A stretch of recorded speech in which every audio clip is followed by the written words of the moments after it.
반갑습니다. 한자를 상식으로 해석하는 세트 한자 무소 이원율입니다. 오늘은 세트 한자 제251강으로 영혼에 대해서 생각해보는 그런 시간을 갖도록 하겠습니다. 영혼이라 하면 신과 관련하여 혼을 이루는 말입니다. 특히 영혼은 기독교적인 언어로서 하나님과 관련하여 해석하는 것이 자연스러울 것입니다. 성경의 첫 장에는 영혼에 대해서 해석할 수 있는 그런 근거가 있습니다.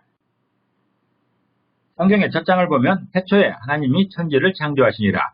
땅이 혼돈하고 공허하며 흑암이 깊음 위에 있고 하나님의 영은 수면 위에 운행하시니라 라는 그런 말씀이 있지요.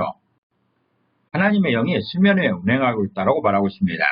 그 뒤에 기록된 말씀을 보면 하나님이 이르시되 물 가운데 궁창이 있어 물과 물로 나뉘라 하시고 하나님이 궁창을 만드사 궁창 아래의 물과 궁창 위의 물을 나누게 하시니 그대로 되니라 라고 기록되어 있습니다. 다시 말해서 창세 전에는 하늘에 큰 물이 있었는데 그 물이 둘로 나뉘어졌다는 것이죠. 하나님의 영이 수면 위에 운행하였다는 것은 아마도 이 큰 물이 아닐까 생각됩니다. 그 수면 위를 운행한 하나님의 영을 세트 한자로 해석해 보려고 합니다. 영혼입니다. 영혼은 신령 영자에 훈령 혼자로 구성되어 있습니다. 먼저 신령 영자를 살펴보겠습니다. 신령 영자는 신령, 훈령 또는 존엄을 의미하고 있습니다. 신령 영자를 이미지로 표현해보면 비유자 정도는 비의 이미지가 있습니다. 하늘에 비고 있는 이런 이미지입니다. 그리고 입구자가 3개 있습니다. 입구자가 3개 있어서 세 사람을 표현하고 있습니다. 그리고 무당 무자가 있습니다. 그래서 무당이 춤추는 이런 모습도 있습니다. 이런 세 이미지가 그렸던 모양이 신령영자여서 신령영자가 표현하는 그 신령은 하늘의 물에서 기묘하게 움직이는 세 분이다라는 그런 표현입니다. 신령영자는 수면 위를 의미하고 있는 비유자와 그분 하나님을 의미하는 입구자가 3번 겹치고 기묘한 움직임을 표현하고 있는 무당 무자로 구성되어서 수면 위를 기묘하게 움직이는 세 분이 영이라고 표현하고 있습니다. 이 중에서 우선 입구자 3개인 이유는 기독교에서 말하는 하나님의 속성에 관한 것입니다.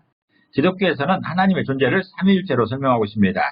다시 말해서 성부, 성자, 성령 세 분이 하나의 존재라는 것입니다. 입구자가 3개인 이유는 성부, 성자, 성령 세 분으로 해석하는 것이 타당할 것입니다. 그리고 무당 무자는 당시 표현으로 사람들이 볼 수 있는 가장 기묘한 움직임을 무당의 칼춤으로 보았습니다. 저도 어렸을 때 마을에서 무당꽃 하는 것을 보면 작두에 올라타서 춤추는 그런 모습을 보고 충격을 받은 적이 있습니다. 어쩌면 저렇게 날카로운 칼 위에 올라가서 움직일 수 있겠는가? 너무 신비한 모습이었습니다. 지금이야 그 정도 움직임을 기묘하다고 할 수는 없겠지만 당시에는 충격을 받기에 충분할 만큼 기묘한 것이었습니다. 그래서 신령영자는 수면 위에서 기묘하게 움직이는 세 분 하나님을 표현하고 있는 것입니다. 훈령훈자입니다. 훈령훈자는 훈령이나 정신을 의미하고 있습니다. 훈령훈자를 이미지로 표현해보면 이룰 운자에 해당되는 말하고 있는 두 사람의 이미지가 있습니다. 그리고 귀신 귀자에 해당되는 귀신의 이미지가 있습니다. 이런 두 이미지가 기록된 모양이 훈령훈자여서 훈령훈자가 표현하는 그 훈령은 혼을 통해서 귀신과 말할 수 있다는 그런 표현입니다. 어떤 사람이라도 귀신과 말할 수 있는 방법이 있습니다. 혼을 통해서 귀신과 말할 수 있는 것이지요. 훈령훈자는 둘이서 은밀하게 말한다는 의미로 이룰 운자와 귀신을 의미하는 귀신 귀자가 결합해서 귀신과 은밀하게 말할 수 있는 통로가 혼이라고 표현하고 있는 것입니다.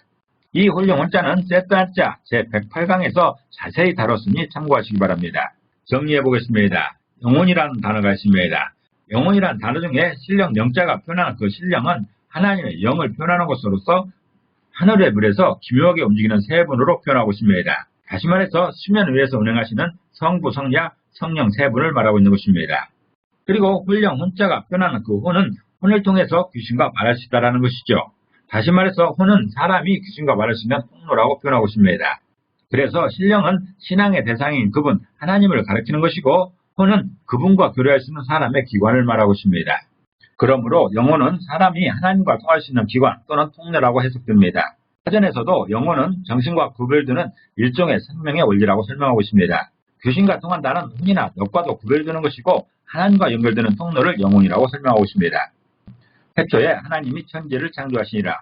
땅이 혼돈하고 공허하며 흑암이 깊음 위에 있고 하나님의 영은 수면 위에 운행하시니라 라고 기록된 말씀에 근거해서 영혼이라는 단어를 해석해봤습니다. 오늘은 종교적 언어에 해당하면서도 보통 가장 심오한 정신세계로 표현하고 있는 영혼에 대해서 세트 한자로 해석해보는 그런 시간이었습니다.